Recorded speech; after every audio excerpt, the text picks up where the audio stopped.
What's going on, everybody? Pat DeBear here. It is Thursday night, and you know what that means. It is time for the Small Business Spotlight. Before we get into today's show and guest, I want to make a couple of quick announcements. First and foremost is thank you to everybody that joined us on Monday night for our first digital game night hosted by me. Big shout out to Mikey for hosting Orlando Game Night Home Edition. That still may come back in some aspects.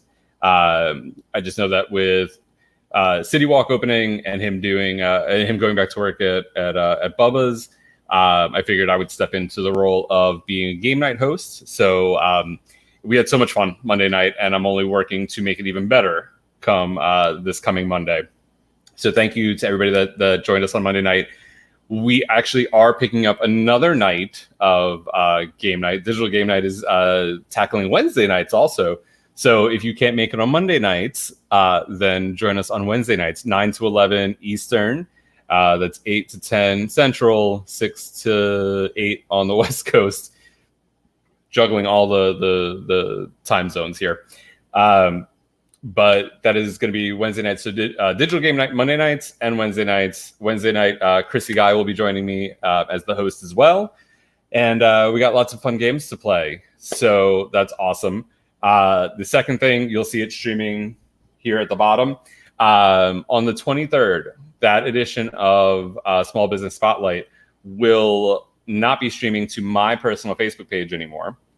So I'm going to have to figure out ways to multitask and start like a watch party or whatnot on my page. But we are going to go to just streaming on the Bears in the City Facebook page, facebook.com/Bears in the City, and to our YouTube page, youtube.com/C/The Bears in the City. And subscribe, like the page, subscribe, do all of those fun things. And you'll get notifications, and it'll let you know when we are live and we're doing all these things. You can get all those little notifications. So with that being said, that's all the business part out of the way. It is our Small Business Spotlight. I'm excited to be joined today by a gentleman who we were reintroduced recently through a friend. It wasn't a reintroduction. I just don't think you remembered that. We had already met a few times. We've known each other for a couple of years now. He's been to Bear Bust in Orlando. We're both now in the city of Chicago. And unfortunately, due to the Rona, we haven't been able to see each other in person. We missed each other at the Drag March for Justice. But we both knew that we were there and connected. And I wanted to make sure that we got this organization on the spotlight because knowing our history and being able to really put it out there for people to see and people to learn from is a huge, huge thing, especially in the world right now. So I am excited and privileged to bring onto the show. This is Gary from the Leather Archives and Museum. What's up, Gary? How are you? Hey, I'm doing well. How's it going? Good. Okay, I think on my side something's good. So give me it's out of sync for a second. Yeah. It'll get back into play, but just in case, it makes me look like we're doing one of those via satellite interviews, which we technically are, but it's where you talk for a minute and then the person's just like, okay, yes. I think it's syncing back up now, but yes, I'm glad to actually get to see you. It's always nice to see people again. Awesome, I know, I love it. So, how has the lockdown been treating you? Honestly, it hasn't been that awful. I mean, I'm fortunate to have my boy here, and we've both been working from home. So it's decent. We're both a little bit of homebodies, honestly, so it's not dramatically different from our regular life. But it's also nice now to start to be able to get back out again, and we're open at the archives again. So, it's been okay, but I'm more than happy to see little tiny bits of my old life coming back. Absolutely. And honestly, seeing how some parts of the country are handling the virus makes me very worried about people, especially I'm not from Florida originally, but I spent 12 years there. I built my own family, my chosen family down there. And I every day I constantly worry. But I mean, I am from Florida, so all my family's down there, and I haven't, I've had to cancel. I keep sort of rescheduling to try to go down and visit, but yeah, it's just nuts down there. And one of my sisters actually had it. Wasn't too bad. Well, that's good. And yeah, she healed fine. But yeah, it's just nuts.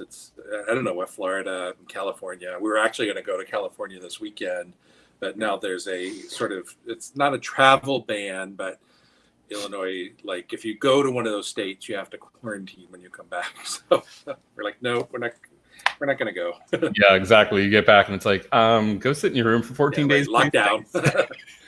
Absolutely. So, but yeah, thankfully we are in a place that is taking it very seriously. Chicago, or Illinois in general, has been doing fairly well. Chicago, Mayor Lori has really been more stringent, obviously because we are a large metropolitan. But we have entered into phase 4, which means that the archives does get to open up. So that's part of the reason we want to make sure that we got you on around now, because we want to make sure that people know that a place like this exists, is open, and because of everything that's been going on, and small businesses really taking a giant hit, and the government not responding in the way they should to support these businesses, any and all support definitely is hugely needed. So tell the audience a little bit about the Leather Archives and Museum here in Chicago. So it's a pretty awesome place. It's actually been around for going on 30 years. Next year will be our 30th anniversary, and was created here in Chicago by Chuck Renslow, and that's the name that is fairly recognized, certainly in Chicago, but in the leather community around the country. Chuck was a businessman here in Chicago, and probably most notably founded International Mr. Leather, which still happens every year. And he also owned many of the gay businesses here. One of the first leather bars in the country, the Gold Coast, was Chuck's Bar, and then later the Eagle, Chicago Eagle, and of course Man's Country, the classic bathhouse here in Chicago. And sort of, through all of this, he, in talking to some of his colleagues, and recognizing what was being lost, especially this was late 80s, early 90s, so kind of the height of the AIDS crisis, founded the Leather Archives and Museum as a place to collect and preserve the history, not just of queer people, but in particular of what clinically we call non-normative sexual behaviors, but things like leather, BDSM, fetish, and kink. And yeah, it's a great space. It's a research archive and library, but we also have gallery space where we exhibit materials from the collections, a lot of the erotic and kink art that we have as part of the collection. So pretty awesome place to learn about a marginalized portion of history that's not really represented in many places around the world. That's fantastic.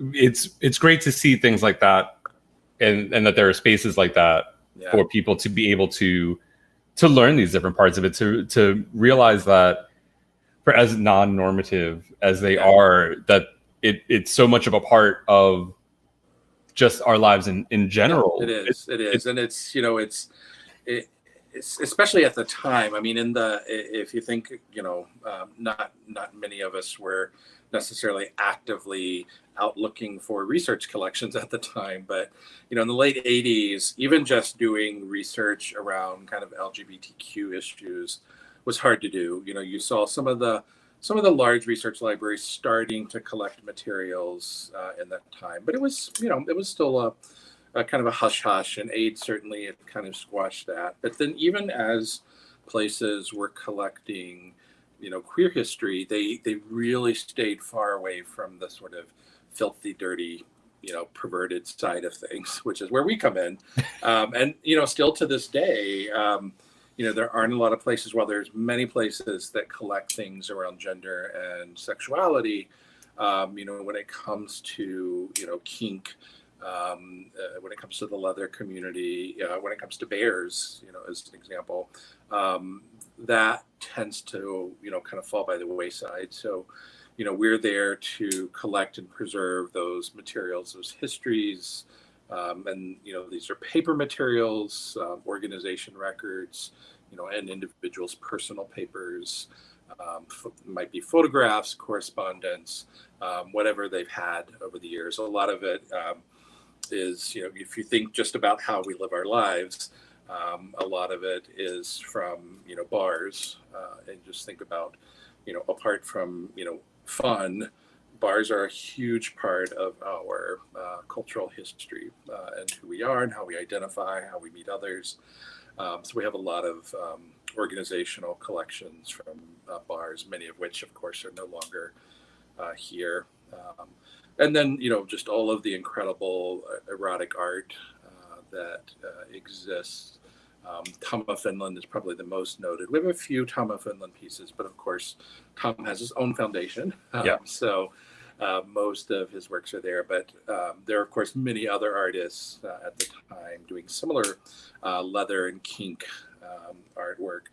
And so you'll find, all kinds of really interesting things like that exist both for people to study. So, we have scholars, academics that come in that are writing papers or books or articles or working on documentary films, that kind of thing. But then you also have, kind of for, the rest of us, the ability to come in and just kind of enjoy it more from like the sort of cultural, historical, or visual aspect even of it, just to see it and appreciate it and enjoy that it exists. That's fantastic. So how did you become involved with the archives and then transition into what you're doing now? And so we've known each other for a couple of years. I think since around the time you came to Bear Bus 2-ish years ago, and it was shortly after that I think you kind of took your position within the archives. So I've at least been around for all of that. Right. Yeah, Bear Bus is like the only title contest I've ever entered. And it will, to my dying day, be the only title contest I ever entered, because that's just so not my life. But it's one of those things where it's like it's sort of intimidated me to do it. And I don't like being intimidated. So if I feel scared, I force myself to do it. And so, I did it. And, I marked that box off and I never have to run for another title again. And by the way, America, I lost. So. I thought I was brilliant, but whatever. I will say this. When I talk about the Mr. Bear Bus contest, and I mind you, it is like the farthest thing from any bear or leather competition title. Like, it is for shits and giggles. It's supposed to be like lighthearted and fun. Just fun, yeah. And but when I talk about it, when I kind of describe it to anybody, one of my best memories involves you competing, and we had Jackie Beat was the hostess, and it was the whole the pantomiming the sexual position, and you had you gave her your information, and my only instruction to our queens that host are ask them a fun question, just like ask them a silly question, just something off the top of your head.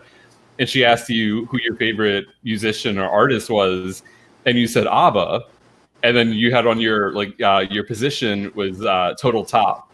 So as you're pantomiming and you're on the stage and you're pantomiming thrusting in, and Jackie Beach is like Total Top, Mamma Mia, Total Top, Fernando, and I that was probably my favorite moment. It was fun. It was fun, and you're right. They're supposed to be fun. Yeah, I forget that sometimes. Oh, trust me. And I mean, the only title that I've ever run for was TBRU. I did that 2 or 3 times, I think, at this point, and sometimes I forget the fun of it. And I'm not a person that's like a competition person, like you are. It's one of those things that's not in my nature, especially now that I run an event like Bear Bus and all of this. Last thing I want to do. Right? And I did it a couple times, and the first time around I was like, okay, I'm gonna do this. It's gonna be, and then I lost, and I was like, Never again. I know, Never. right? I'm retired. And then I did it like once or twice more. I'm like, you know what? Maybe I really should stop. Yeah, right. So anyway, so back to So you. me, yeah.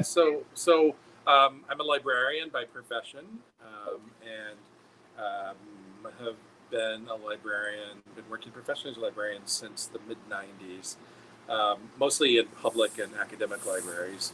Um, this is, in some ways, it's the exact same thing. I mean, it's we are, at the end of the day, we're a research library.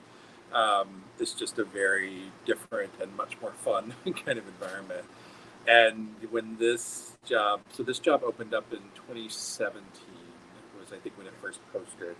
Um, everybody, like literally everyone I know, was sending me the job ad, like, oh my god, this is like the perfect job for you, um, because the ability to use my profession to be a librarian, but also merge it with my personal life was unbelievable.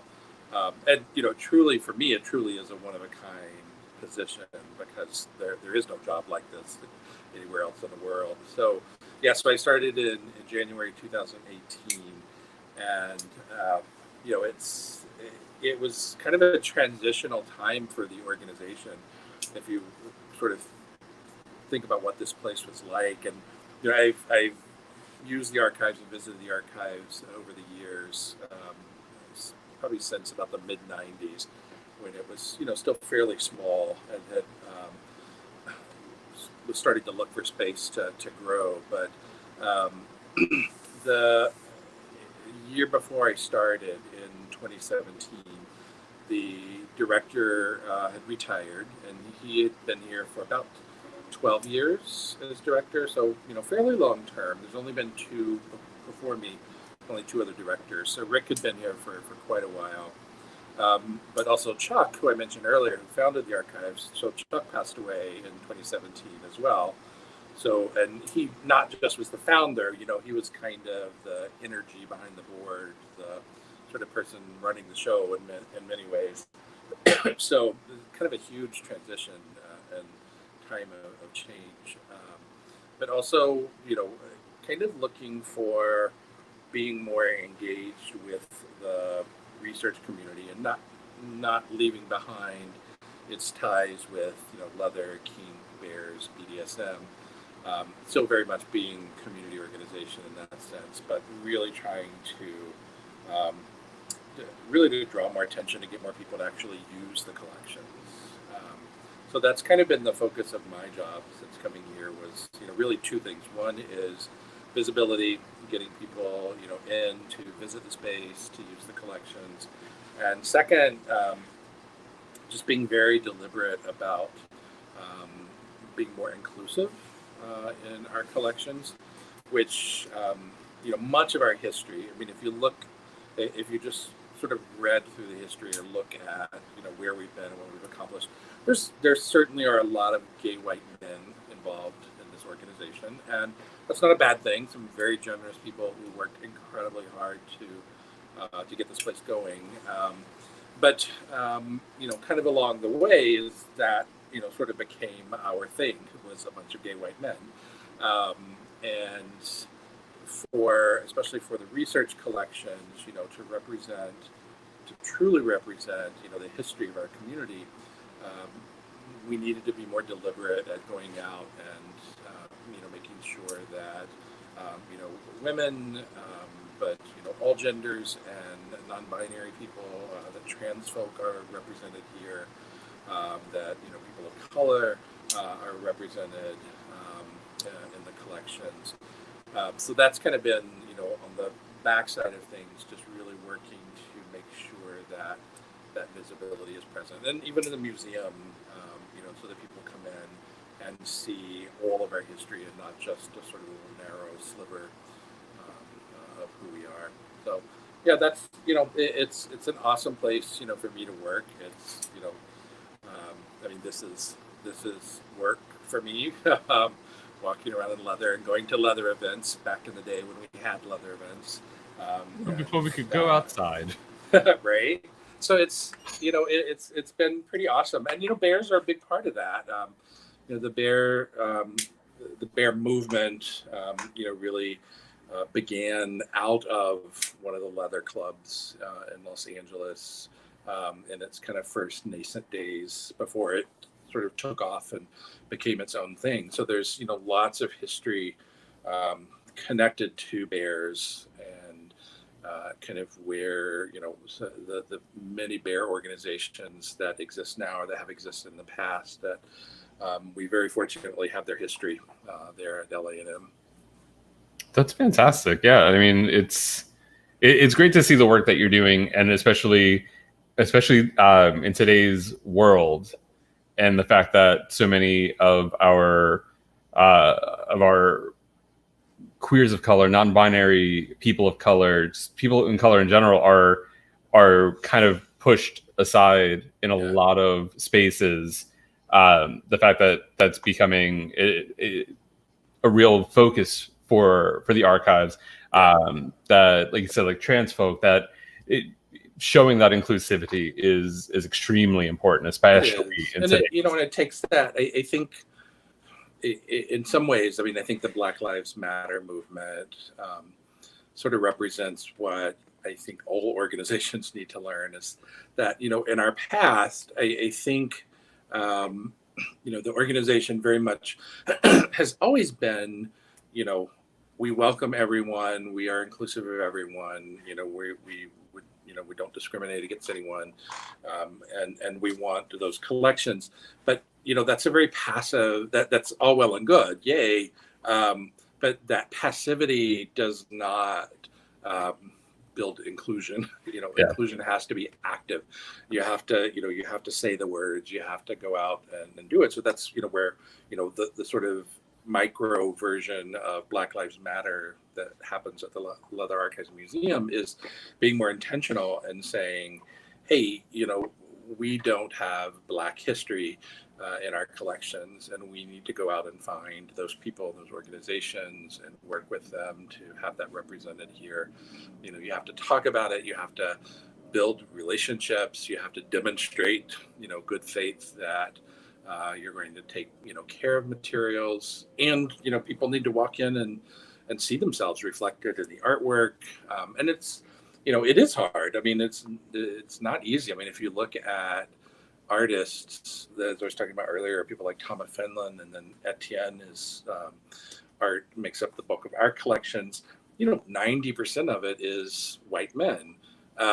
So you have to look a little harder and work a little harder to find art, because for better or worse, history has erased a lot, and a lot has been lost. And the stuff that's saved is very often been the sort of, I mean, it's hard to you talk about marginalization within a marginalized community, but the white part of the history is what was saved and what everyone sees. And we're working hard to try to dig deeper to find those other materials, which are there, and such amazing pieces to have in the collection. And then that moment when people come in and actually can see themselves and discover their history, and can or even see, hey, look, Thomas Fenlon actually drew some women. Isn't that really awesome? And they're not great, but it's still kind of cool to see that these guys have Black bodies in their art. They have women. So yeah, just bringing that kind of stuff to the surface is just so important. That's phenomenal. And the Archives is a nonprofit organization, correct? Yeah, we are. We were founded and remain as a nonprofit. So we are funded entirely by donations from individuals. We have membership, like many museums, and a lot of these events. One of the reasons that this pandemic has been so challenging for us is that about half of our income comes from these sort of big events during the year. and they're all gone. So the revenue with them, unfortunately, is gone as well. So makes for a really challenging, rough time. But the great thing as a nonprofit is that people can support us, through it's always kind of funny because we're even though people feel more comfortable in some ways, we're still the sex place, and so there's still a little bit of like hush hush around us. But at the same time, it's so mainstream. I just got a check today from the Walt Disney Foundation because people can do matching donations through their employers. So someone out there works for Disney, and so we are an eligible organization for matching donations. So I always feel really good when companies like that have to send us a check because it's good job. So that private support is what keeps us going, and it has been from the beginning, and it's amazing. If you think about organizations like this, the sort of small independent nonprofit, we're not affiliated with the university, as many are. Like Kenzie Institute, of course, is with Indiana University, but to be just a sort of freewheeling independent organization by ourselves, it's really rare to make it 30 years. It's almost unheard of because it takes a lot of passion to raise that money every year. We don't have deep pockets. We don't have huge endowments. We don't have a parent organization to fall back on, but we have a community that is really passionate about this history. Our building that we're in now, we moved in 2000 to the space we're in now. It's about 10,000 square feet. So it's a really great space. It's a former synagogue, which is kind of hot and kind of awesome. But shortly after we moved in, the board launched kind of a public campaign to raise the money to pay off the mortgage. And we were able to raise that money. Started at an International Mr. Leather competition, but then took about a year and a half, but raised the money, paid off the mortgage. So it's, and part of that belief was from Chuck as founder, especially again at the time, and, even in 2000, which is scary to think that was 20 years ago.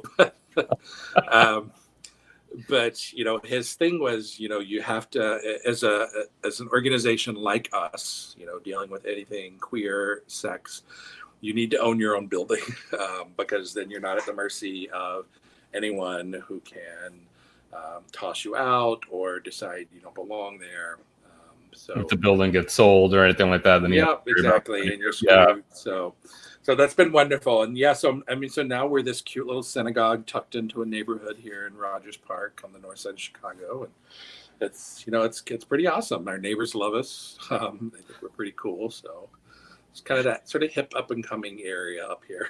Yeah, that's what I've heard. I've heard a lot of good things about where Rogers Park is going and all of that.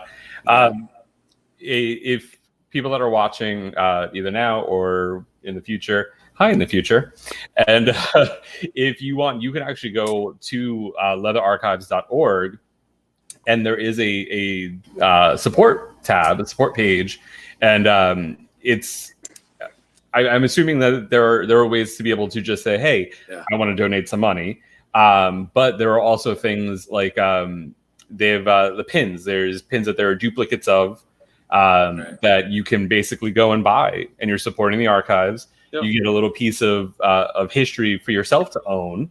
Actually, I know I have friends that are like pin collectors, and they're, it's a great way to be able to not only support an organization that's doing great work, but a little way to kind of have a little piece of history, another piece of history. Exactly. Yeah, and that's, if you go to our website, you'll find really lots of ways to help us out and to support us. Again, donations are great. Yay. That's what keeps us going. We also have, as I mentioned, memberships, which have different benefits at different levels of membership, which is a good way to stay connected to us in addition to supporting us. Then we have lots of sort of, some of it's more sort of swag related. Some of it's retail. We actually have some really great stuff. Just even just buying stuff in our store is an awesome way to support us. And that includes a lot of, reproductions of some of the artwork that we have. But it's a really unique store for really cool gifts, t-shirts and mugs and all kinds of things.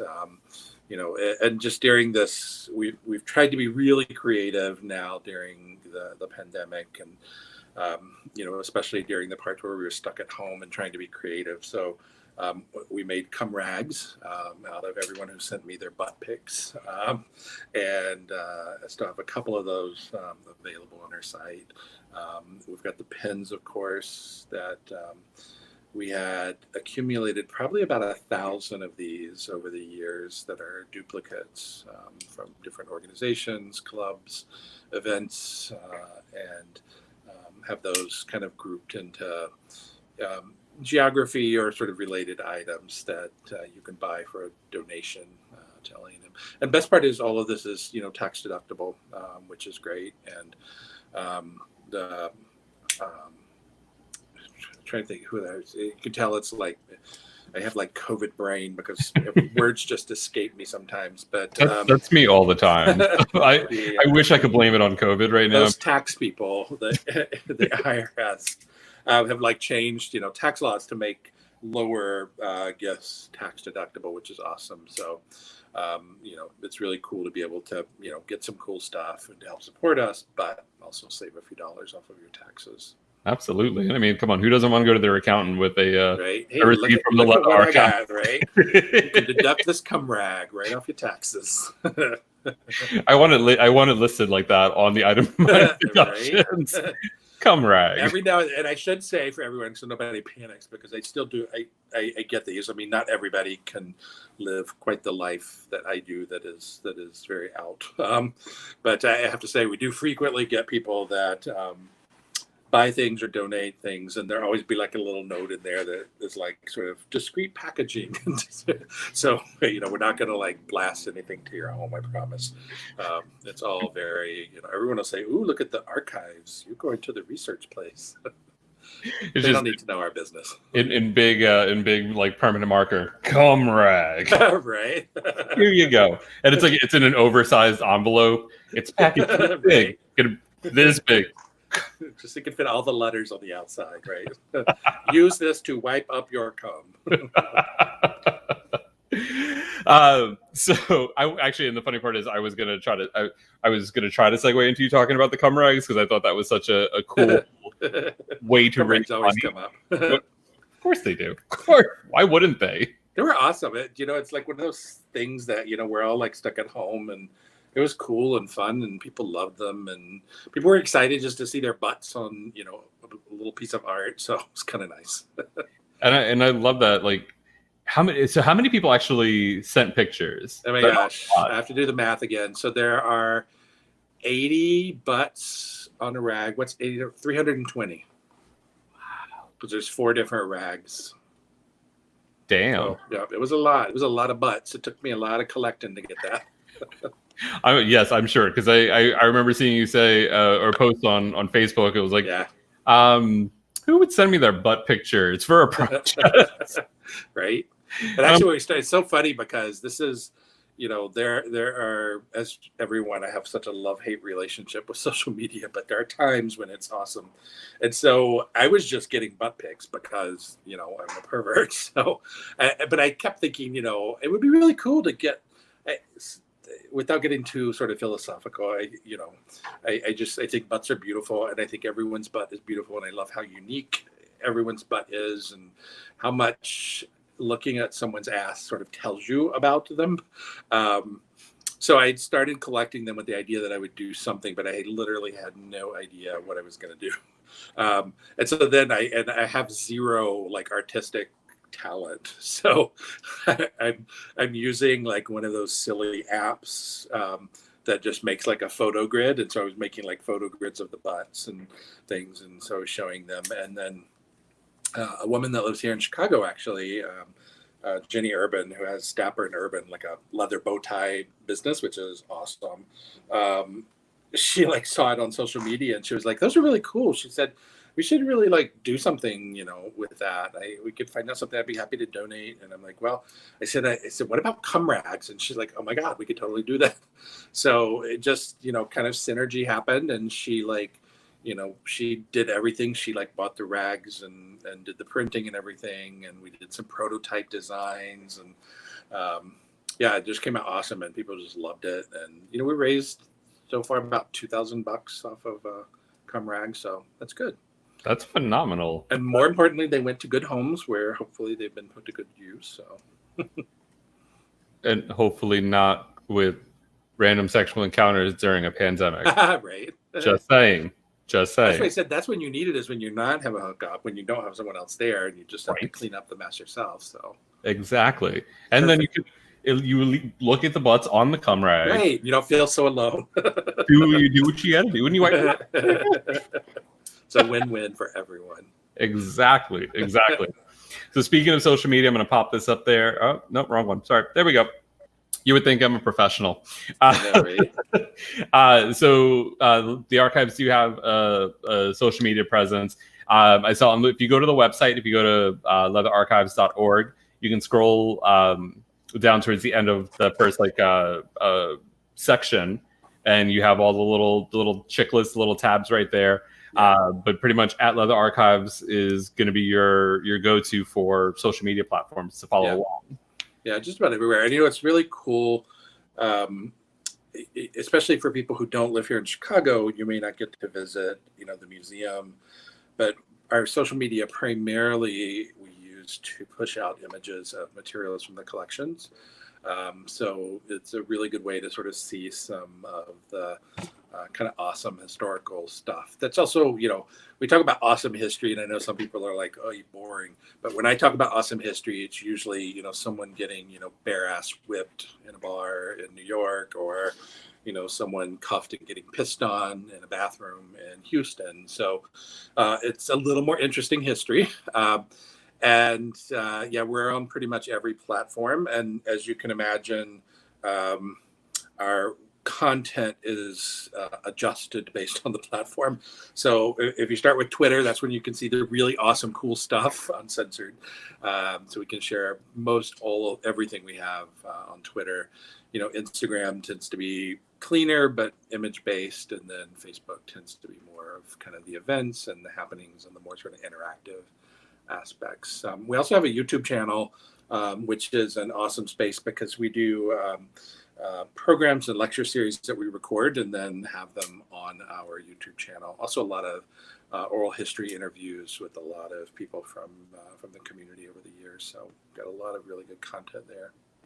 That's fantastic. And while things are shut down and we're not able to, it's whether or not like a lot of people can't travel right now, or if you're coming from, like we were talking about earlier, if you're coming from a place that is having a huge spike where you're supposed to quarantine for 14 days. Right. Just watching all of you trying to get over here and be like, that 14 days doesn't apply to me. Right.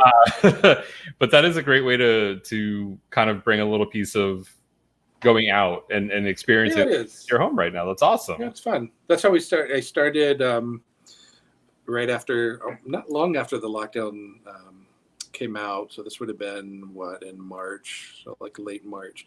We started doing these weekly programs on Zoom that we record, and you can go back and watch on our YouTube channel. And that's really what it was. I mean, it was just, we're all sitting at home bored and lonely, and we just wanted to talk and connect to each other. So just a great way to have like a featured speaker, sort of like this, and a chance for people to, talk, ask questions, and interact. And they're great. And of course, it was one of those things that was great. And now, even though we're open, we'll continue doing that because it's just been wonderful to be able to connect with people all over the world.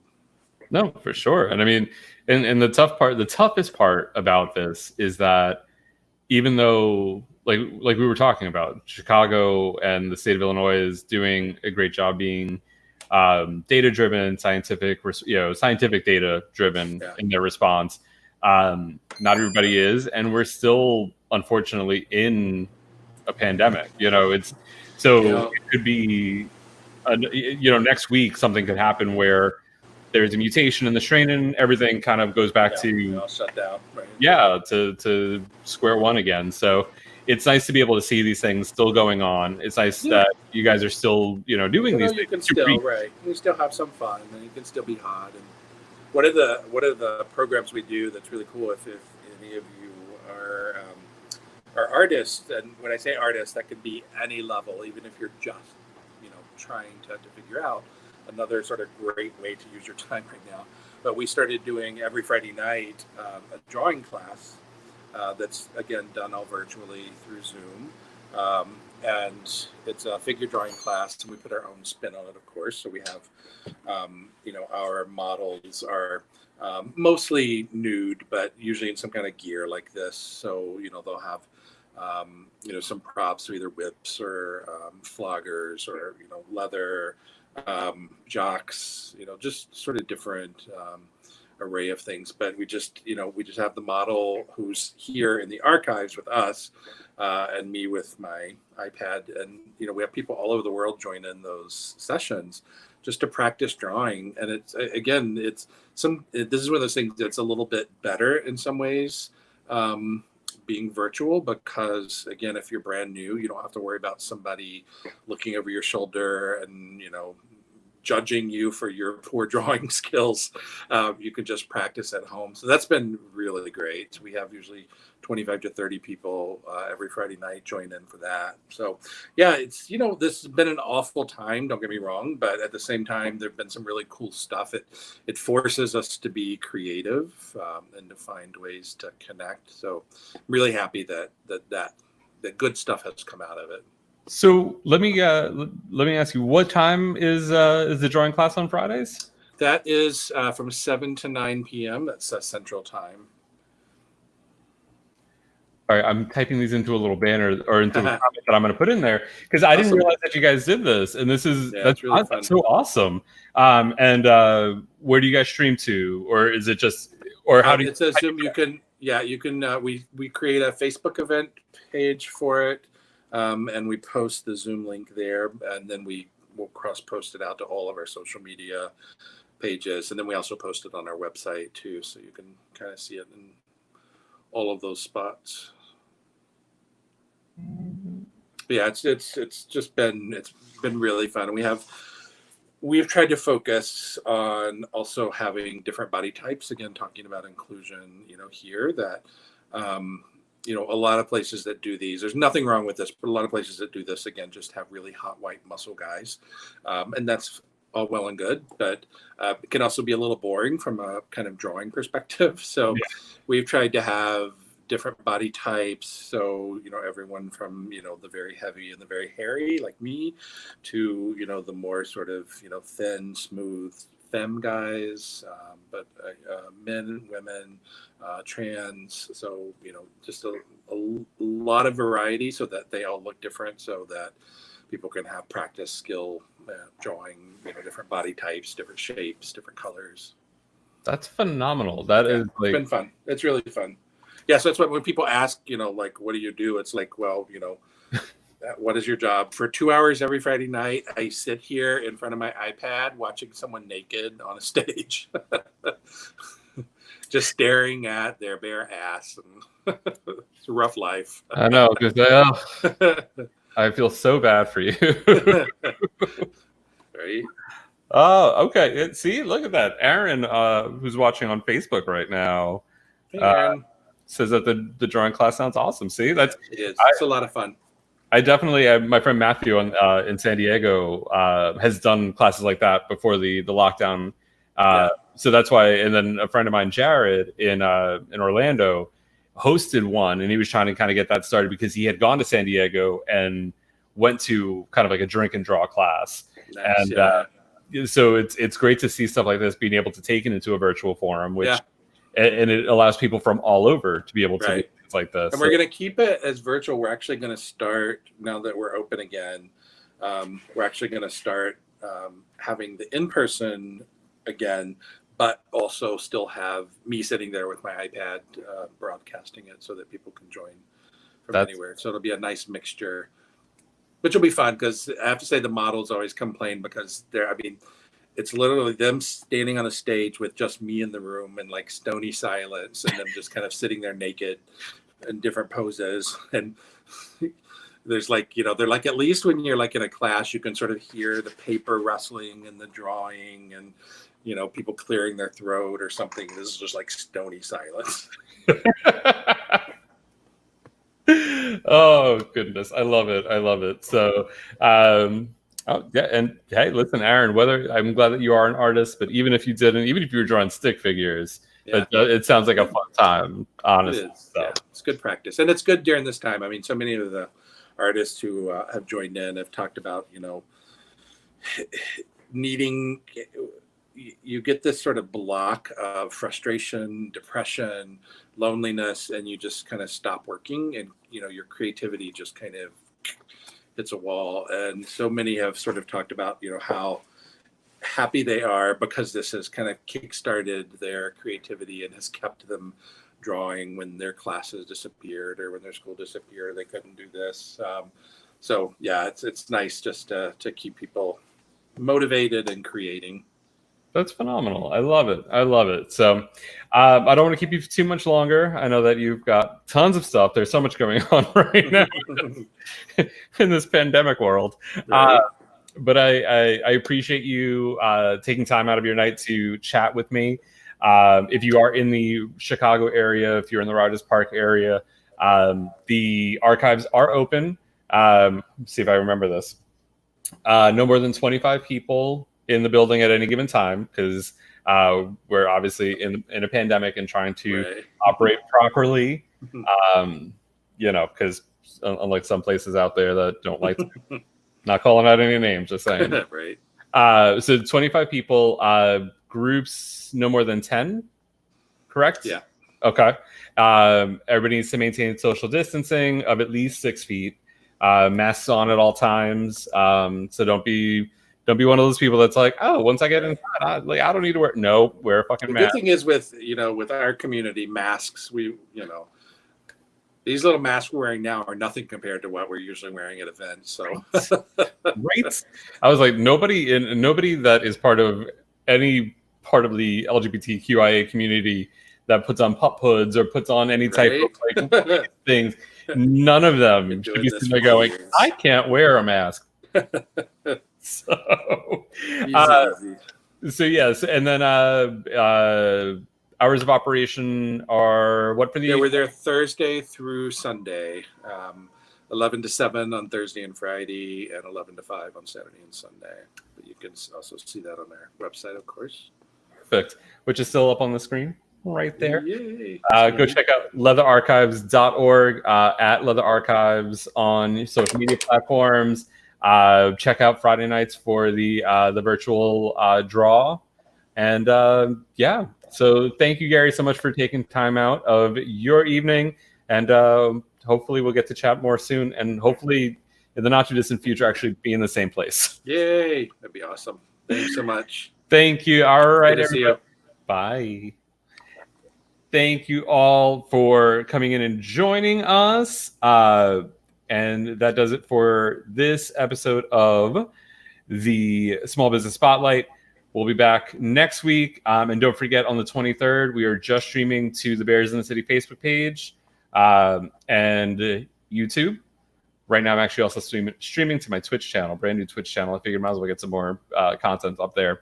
But check us out. Make sure that you go in the comments on the video. I put the link. It's youtube.com/C, the letter C.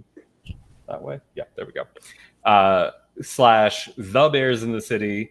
And on Facebook, it's facebook.com/Bears in the City. So until next week, my dear friends, we'll see you next time.